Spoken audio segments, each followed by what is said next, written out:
ছাত্রদের আন্দোলনে প্রথম দিন থেকে ছিল, বললেন জিএম কাদের।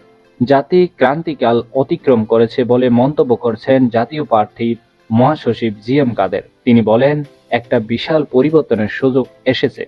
আমাদের জাতীয় জীবনে বিভিন্ন ক্ষেত্রে আমূল পরিবর্তনের নমুনা দেখা যাচ্ছে। সেখানে আমরা রাজনীতি কি করছি, অতীতে কি করেছি এবং ভবিষ্যতে কি করব তার একটা ধারণা থাকা দরকার। দুপুরে জাতীয় পার্টি বনানী কার্যালয়ে জাতীয় কৃষক পার্টির সঙ্গে এক মতবিনিময় সভায় তিনি এসব কথা বলেন। তিনি বলেন, আওয়ামী লীগের পতন হয়েছে মানুষের মধ্যে বৈষম্য সৃষ্টি, লাগামহীন স্বজন প্রীতি, দুর্নীতি, দুঃশাসনের জন্য। ছাত্রদের এই আন্দোলনে আমরা প্রথম দিন থেকে ছিলাম। সংসদেও আমরা বলেছি, কোটা প্রথা সংবিধান সম্মত নয়। পরবর্তীতে বিভিন্ন জনসভায় আমরা কোটা প্রথার বিরুদ্ধে বক্তব্য দিয়েছি। জিএম কাদের বলেন, আবু সাঈদের মায়ের সঙ্গে দেখা করেছি ও রংপুরের জনগণকে আন্দোলনে সম্পৃক্ত করেছি।